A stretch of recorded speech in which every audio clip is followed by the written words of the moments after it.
Ladies and gentlemen, welcome to the One-on-One set, a slot dedicated to youth who have excelled in their respective field. We have with us our guest Shaun Payen.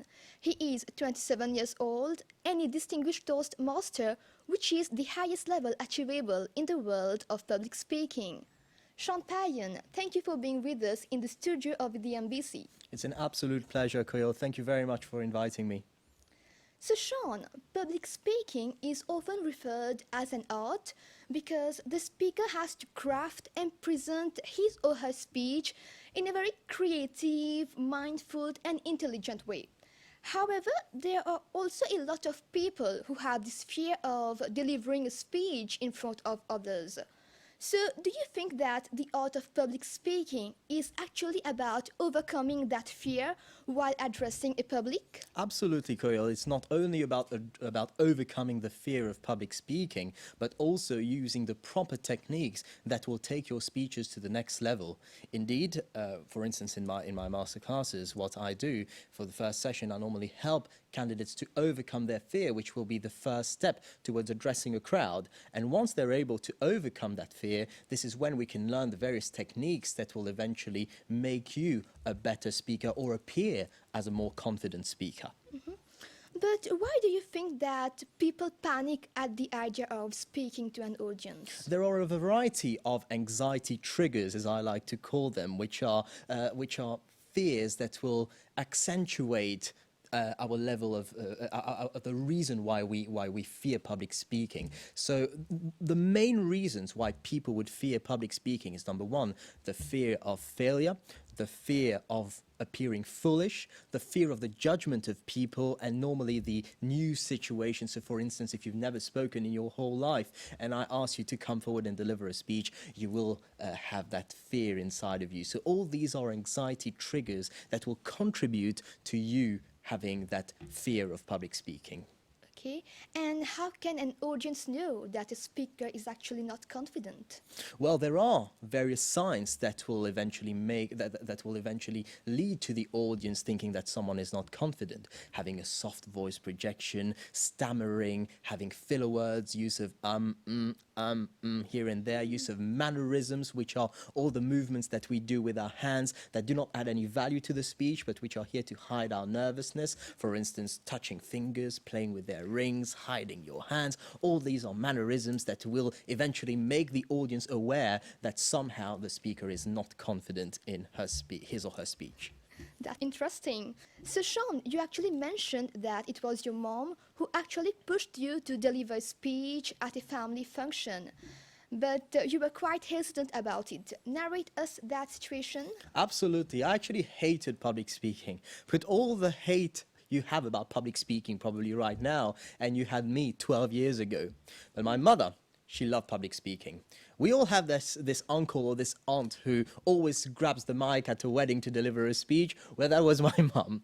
And indeed, she loved public speaking. But I hated public speaking. And my hatred for public speaking was not only about me having to deliver speeches here and there. My hatred for public speaking was also about listening to other people delivering speeches. Therefore, whenever my mum had to deliver a speech and she had to practice, she had to do it on the balcony at home. As we say in Creole, propriétaire d'une locataire, that was the situation at home. And then one day, I was in my room, minding my very own business, very comfortable under the blankets, if I may say. And suddenly, my dad storms into my room, followed by my mum. My dad grabs my legs, my mum grabs my arms. They literally dragged me down the stairway and threw me in the car. And that's where I was taken to my very first speech. And literally, I hated everything about it, be it having to stand up in front of people I didn't know, speaking in English, which is a language I absolutely hated. I hated everything about it. But then one thing kept me going. See, I had my own little comfort zone 12 years ago. I went to school, home, tuition, home, school, tuition. That was my everyday routine. Now, there is nothing wrong in staying in your comfort zone. When you stay in your comfort zone, you've got your peace of mind, you are sane, but you never really grow when you stay in your comfort zone. And from that moment, I have taken every reasonable opportunity to stand up and speak because I wanted to step out of my comfort zone. And today, not only am I being able to stand in front of a crowd and deliver my speeches, but I have also prepared a masterclass based on my experience. It's indeed rightly said, if we want to grow and achieve in life, it's important to go out of the comfort zone, like you did just back. But Shaun, was it then that you realized the importance of improving your communication skills? Technically, yes, I've understood the importance of public speaking in our everyday life. A lot of people have various degrees, various qualifications, for instance. But if you do not have the communication skills to back your degrees, to back your certificates up, your qualifications won't mean much. And today we're living in a situation where the global pandemic has hit our country quite hard, where unemployment is at its peak, to be fair. And indeed, it's important to step up our games.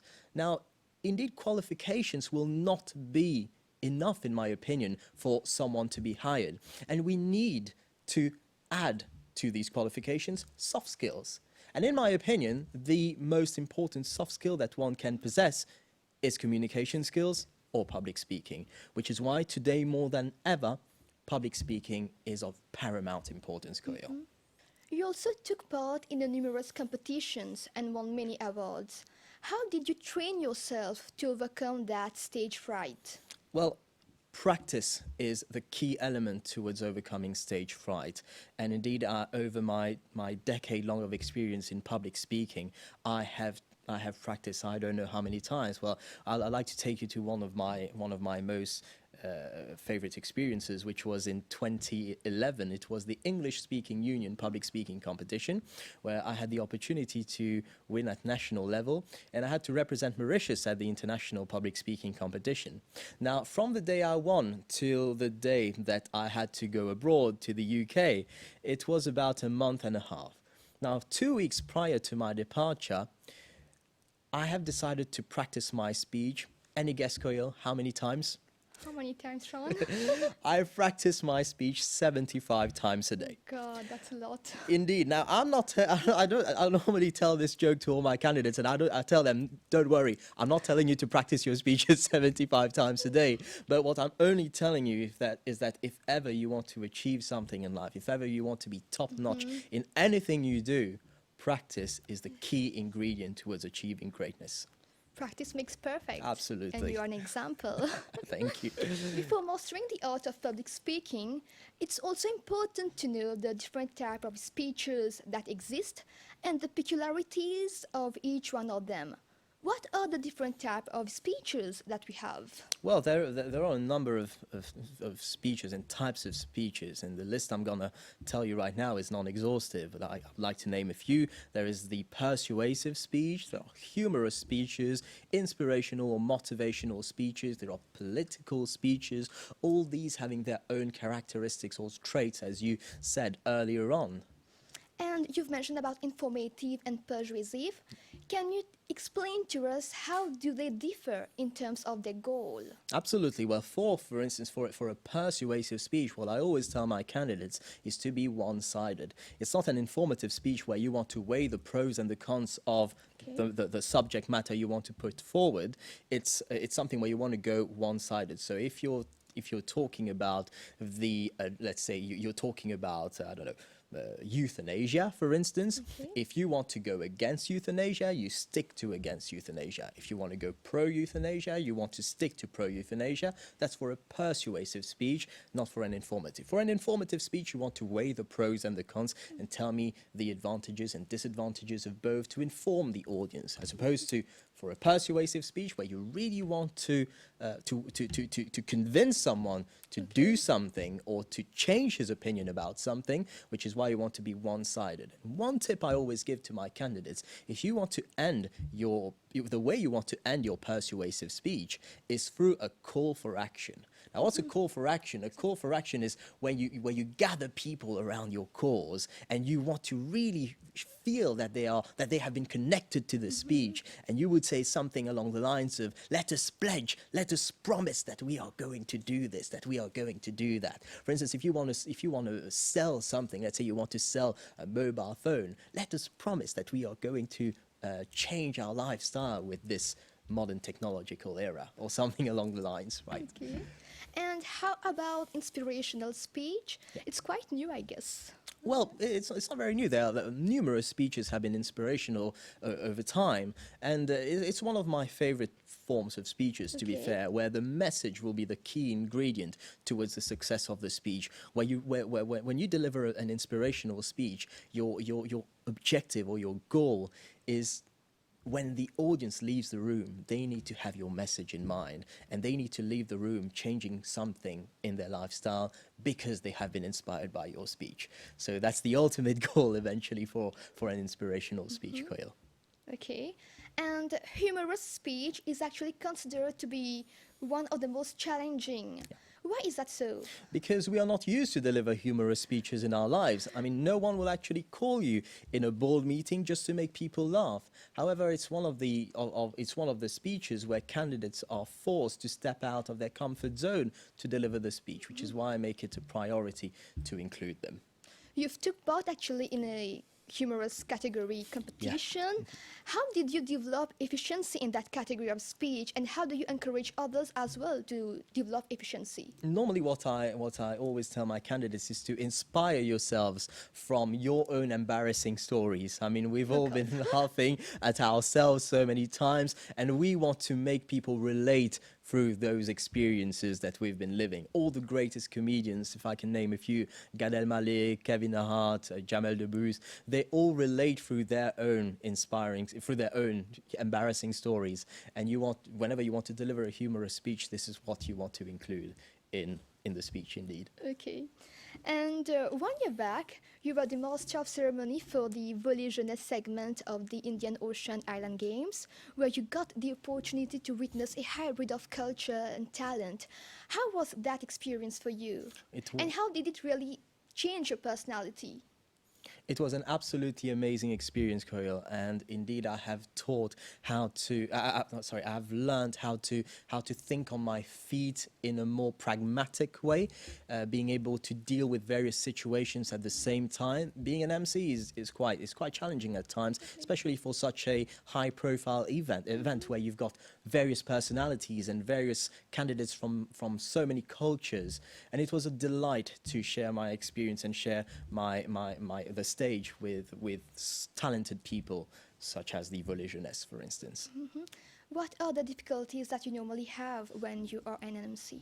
Well, it's not in terms of difficult, I wouldn't call them difficulties as such, but indeed a few challenges that you may encounter are as we say, les aléas du direct in French, and indeed you need to learn how to cope with these situations so as not to make it too awkward, if you see what I mean. For instance, if you call upon an artist to come on stage and that artist doesn't come, for instance, you need to fill in the gap, as we say, to be able to make that transition quite smooth. In 2019, you launched your public speaking masterclasses. What was the motivation behind that decision? First of all, I wanted to do a job that will make me live out of my passion. I decided to undergo my law studies because I thought I wanted to do something that will help me live out of my passion of public speaking. Exactly. However, when I decided to do my master classes, I realized that was my path. And the passion that I derive whenever I share my expertise in public speaking with candidates who enroll in my master classes, and to see how those candidates are able to progress and transform from week 1 to week 5, there's absolutely no greater satisfaction for a trainer, Koyol. And I'm so dedicated to take candidates to their next level, and this dedication pushed me towards launching my master classes. Were your parents supportive for this decision? They were very, very supportive indeed. Of course, they are still very supportive, and they help me to achieve my goals to their fullest. And they're always here to support me, to give me pieces of advice, to help me and push me to the right direction. I'm very Could, grateful to them. could you provide us with some information about how your masterclasses are normally conducted? Absolutely. So it's a 5-week session where candidates come forward for the first session, which is quite theoretical. And right from the second session, they are asked to deliver speeches. And see, Koyal, I don't really believe that you can learn public speaking by watching someone online, which is Exactly. why I didn't do anything during the Online. lockdown. If you want to learn public speaking, you really want to deliver speeches in front of a live audience. And which is why I emphasize a lot on the practical aspect of public speaking. Every single week, candidates are asked to come forward despite having a fear of public speaking, coming forward and deliver speeches to step out of their comfort zone and help them to overcome that fear, which will make them eventually more confident speakers in the future. Like we all know, teaching or coaching someone is not very easy. It's a huge responsibility, actually. How do you feel when you see your students delivering speeches after the 5 weeks and you have to evaluate them? There is no greater satisfaction because I gradually support them and take them step by step towards achieving their goals. And seeing a candidate for the first week being so shy, not even willing to speak to other people in the room, and seeing that same candidate and probably delivering his speeches with notes, reading out loud here and there, not knowing the appropriate techniques of body language and vocal variety, which are key ingredients in my master classes, and seeing that same candidate after 5 weeks being able to step out of his comfort zone, free of his nose, being able to speak to everyone in the room. I mean, there is no greater satisfaction for me, Koyol, and these are the moments I live for. Exactly, Shaun.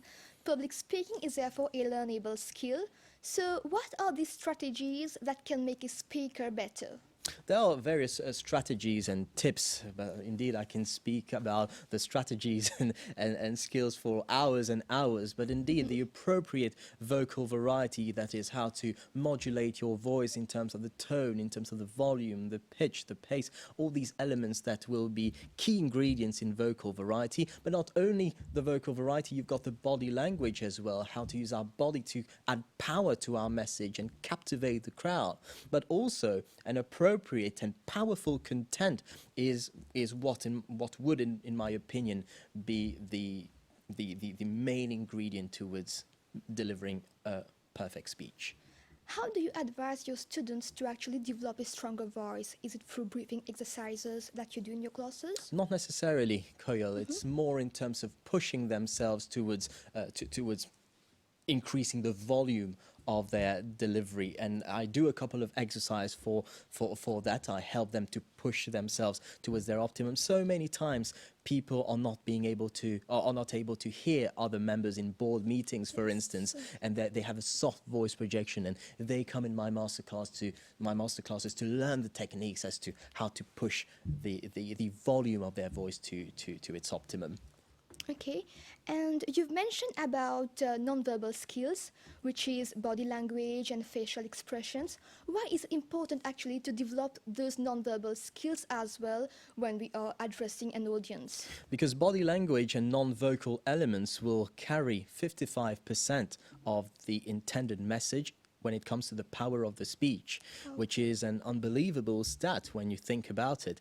And indeed, we need to be able to captivate the crowd based on the variety of techniques to add power to our speeches. Okay, from the little bit of research that I have done and from what I've read, positive thinking or visualization can make a huge difference in improving one's communication skills because it may help the speaker to be more confident. Can you explain to us how does that process actually work?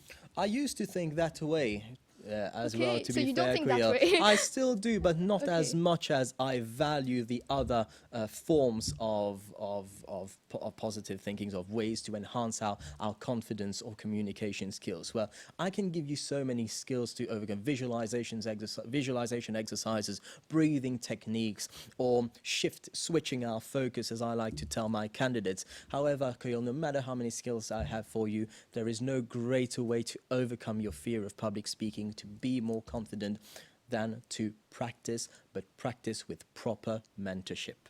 Okay.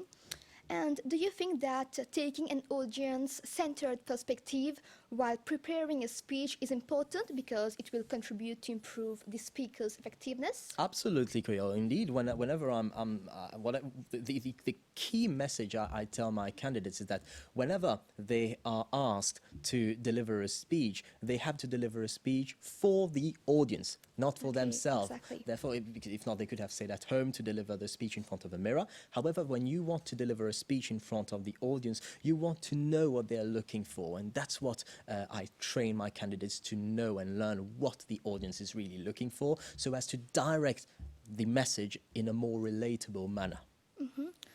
Public speaking has so many benefits, but one of the most important aspects that it offers to a person is self-esteem, self-confidence, and a change in the personality. How was that change for you, and how do you see that change in your students as well? Exactly, and one of the main reasons why I decided to go in that route, that is to be a public speaking trainer, is to see the change that I have seen in me, in my candidates. I was always shy at school. I was always in my corner, not really speaking to anyone. And once I have developed the skill with proper training and practice, I was able to eventually become a more confident person, being able to address any crowd and being able to deliver speeches in a very confident manner. So the change that I see in my candidates, it could be an analogy to my own experience and could be similar to that. And there's nothing, as I said, sorry if I'm repeating myself, but there's nothing more beautiful for a public speaking trainer to see that in his candidates. Shaun, is it actually better to have a public speech read by heart or read it through notes? There are What do you think is more ideal? There are various school of thoughts. A lot of people would tell you, Koyo, that you shouldn't learn by heart. It's not good to learn by heart. Yes, always true. always have your notes Notes, ready here and there. yes. I don't necessarily agree with that. With time, I have learned how to adopt a more liberal approach towards preparation. Everyone has his or her own method of preparing. Sometimes I learn by heart. Does that mean that it's not the correct method? Absolutely not. Indeed, Koyo, sometimes when you learn by heart, when you write your script word for word, as I like to say, when your mind is cool and you know the exact word that you're going to use that will cause a specific effect to the brain of the audience at that particular point, you want to use that word and you want to write your full script down, which is something you cannot do with respect to only having notes written down in, let's say, cue cards or bullet points here and there. So in my opinion, if someone is more comfortable in the bullet point approach, well, let him go through that. But that doesn't mean that the full script written approach and then learning by heart and delivering the speech without any notes is a wrong process as well. So we need to open our minds a bit more to the various other aspects of practicing and speech preparation. But sometimes by learning at heart, it can make the student go blank actually. Definitely. So it's actually important to know the subject as well. Definitely, and indeed, it's a more tiresome way of preparing your speech, and indeed, it can cause a lot of blanks, which is why you need to choose the method that is appropriate for you. If you master your topic really well, speaking by using only bullet points will be appropriate for you. However, if you don't know a lot about the topic, you might want to choose the appropriate words by a full script approach. That would be more appropriate, in my opinion, and practicing and practicing and practicing until you don't have a blank at all. Okay, and Shaun, but what's next for you now? Is there any future project that you're working on? Absolutely, Koyo. So indeed, after public speaking is a skill, not a talent. My masterclasses are normally 5 weeks, 5 sessions every single week. And after the 5 weeks, candidates ask me, well, Shaun, what happens next? Yes. And now I have an answer to give to my candidates. I have decided to launch my own public speaking advanced speaking club, which is a club where candidates will be able to come forward and practice their speeches on a weekly basis, actually, and they will come twice a month, and they will practice their speeches just to keep up with public speaking and learn the advanced techniques of public speaking. And my next goal eventually, based on the Advanced Club, is to choose the best candidates from the Advanced Club and make them compete in the Shaun Payen Public Speaking Summit, which will take place probably on the 2nd or the 3rd of November 2021, where I want to group all the best candidates and make them fight in a massive conference that I ought to organize.